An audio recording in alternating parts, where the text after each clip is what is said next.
Just like the Blitzkrieg of executive orders in the first 100 days, which stunned the enemy into momentary paralysis, Donald Trump has launched a Blitzkrieg peace initiative ahead of his trip to Saudi Arabia Tuesday.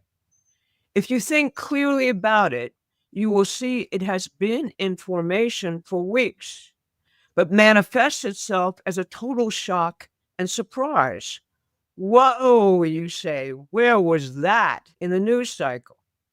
That's because the press, as usual, is simply pumping out prearranged narratives and ideological fantasies which have little to do with the realities being created.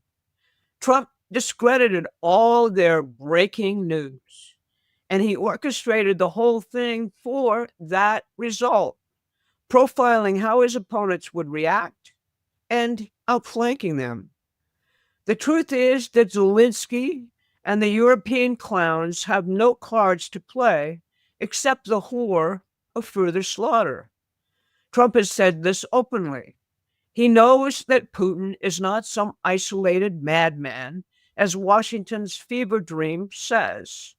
He just hosted 27 heads of state for Victory Day. If they want to know the result of continuing the war, they should look at Gaza right now, as Danny Davis has said. The enemy is responding with a bunch of George Soros demonstrations in New York and elsewhere, which are taking a very dark turn. They claim that Trump is a new Hitler who has to be fought violently if necessary. Under that violent insurrection and sedition banner, the total mission of the Democratic Party now rests. As Trump's reordering of the world continues, he is fighting very powerful forces, forces discredited by their incompetence, stupidity, and gross entitlement, it's true, but powerful and deadly forces nonetheless, who have big stakes in keeping things the way they have been. I will take a dive later into where this idea comes from, the idea that an American president exercising his powers under Article 2 of the Constitution is an authoritarian and a new Hitler. It may not surprise you that it comes from the same people who put Hitler into power in the first place. It's a gigantic cover story to divert attention from their historical criminal actions. To cover up their crimes against humanity, they launched a broad attack on the classical pillars of American intellectual and cultural life, starting right after World War II. They claimed that the nuclear family, our belief in God, our patriotism, our technological prowess, and our faith in FDR made us budding little Hitlers. And all of that had to be taken down and replaced by the absolute individual freedom found in the decadent present sex and drug-obsessed culture. That culture itself was a deliberate creation. But first, let's take a look at Trump's peace offensive, which didn't just spring up in the last 72 hours. Look back over the past week and you'll find that Trump was talking to Erdogan of Turkey last Monday about settling the Ukraine war. That was the deliberately vague reference in the White House readout of that call. Those unfamiliar with this history wouldn't remember that Erdogan and others had secured a peace deal between Ukraine and Russia back in 2022 when the war began. Then Boris Johnson went to Ukraine and informed Zelensky he was a dead man walking if he signed the deal. Biden and the Brits required the continued war. To underscore this point, one of the negotiators for Ukraine in the 2022 talks in Turkey, Denis Kariv, was immediately shot dead by the Ukrainian intelligence service, who claimed he was a Russian spy for agreeing to the terms. J.D. Vance was at the Munich Security Leaders Forum last Wednesday saying that two sides had to sit down and talk directly without the ceasefire precondition advocated by Europe and Ukraine. He called that a fixation. Russia has made clear that a ceasefire does not work for them unless the flow of new arms to Ukraine stops.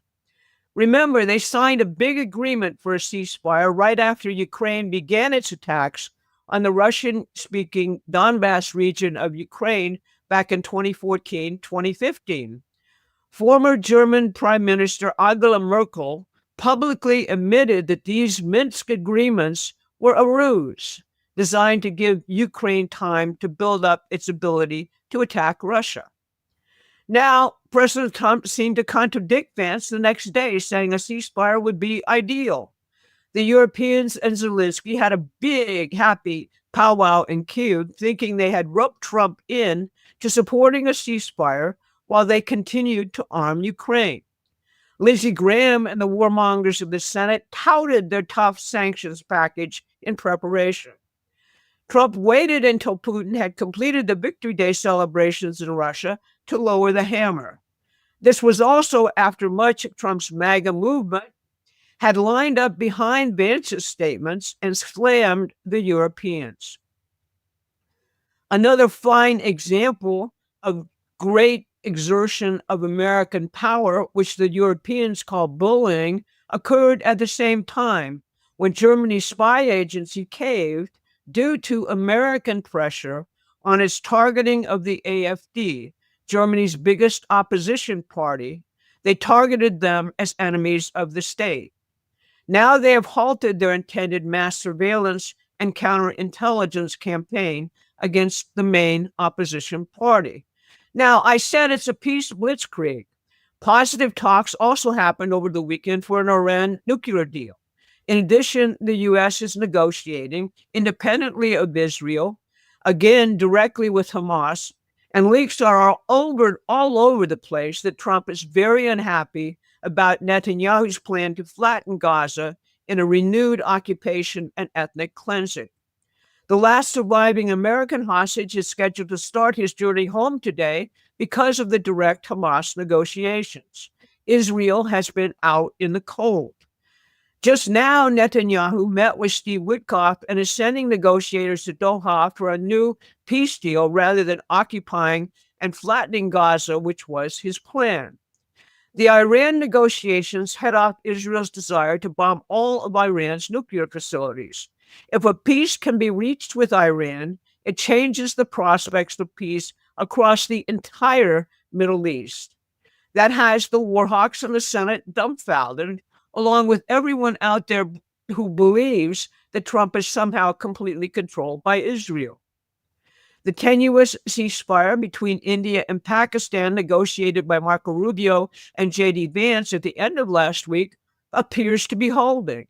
And finally, in the last major development in this peace offensive, China and the U.S. sat down on trade over the weekend, and both sides say the talks made significant progress. Both sides have agreed to reduce their reciprocal tariffs for 90 days and to continue talking about an entirely new trade and economic relationship. Now, all of this happened in 72 hours, but experience tells you that that's just impossible given the complexity of international relations and their normal speed. It's clearly part of a plan which has multiple flanking options written into it, with the president deploying people centrally to execute the flanks. Now, think about it. What happens to the budget deficit if the forever wars end? If we're no longer the muscle for the modern British Empire? You can cut these huge, wasteful expenses. In his Truth Social post demanding that Ukraine meet with Russia and Turkey, Trump said he wants to focus on trade and rebuilding the economy, not wars. He is emphasizing and underlying that today by lowering prescription drug prices by 30 to 80% in an executive order. That, in turn, will dramatically lower Medicare and Medicaid costs and help seniors survive. We have to make sure this offensive continues. That means understanding how we got to the point where we almost lost our republic and mobilizing and educating in support of the president's agenda. We will lose if people sit out who showed up on November 5th, if they sit on the couch and sit out the midterms, which have to be prepared for right now. We still have a corrupt Congress. We are going to be fought by a seditious judiciary and media at every turn. The thing that is very, very clear now, however, is that this battle can be won if we have the guts, will, and intelligence to win it. Now, in our former incarnation as members of Lyndon LaRouche's political movement, we studied the rise of Hitler and fascism extensively. An article by Will Wirtz in the Executive Intelligence Review summarizes some of our findings, and the link is being provided as part of the posting of this show on the Promethean Action website. Wirtz documents how the top levels of Wall Street, like the Dulles brothers, the Harrimans and their toady Prescott Bush, and the Morgans, collaborated with German industrial cartels to put Hitler into power. They were joined by the top layers of British central banking, the British Empire's government, and the monarchy. Churchill only resisted because he didn't want to give the British Empire to Hitler. He personally loved and promoted Mussolini's brand of fascism. The grand plan idea was to arm Germany to attack Russia and absorb Eurasia in order to rule the world through exploiting Eurasia's vast mineral and other resources. But Hitler went west, attacking Britain first rather than Russia. The same grouping was all heavily involved in the eugenics and race theories central to Hitler's Nazi creed. The New York Times and Time magazine of the period are awash in favorable stories about Hitler, but particularly favorable stories about Mussolini. After the war, the American Jewish Committee, of all people, sponsored studies by the Marxists and Freudians from the Rockefeller Foundation and MI6 and CIA's sponsored Frankfurt School, claiming to show how Hitler became possible. Of course, they obliterated the actual history and Hitler's sponsorship by Wall Street, the City of London, and the Vichy Bank of Worms.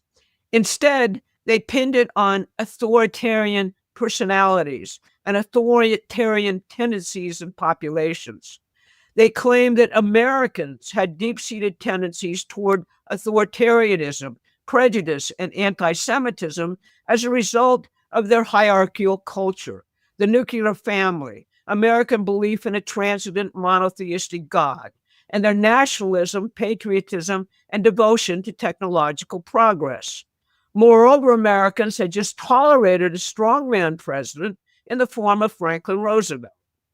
Thus, the same people who put Hitler into power resolved to destroy the pillars of American culture and put a hedonistic sex and drug obsessed culture in its place in order to create a population incapable of resisting the exodus of core industries, manufacturing, and farms which followed.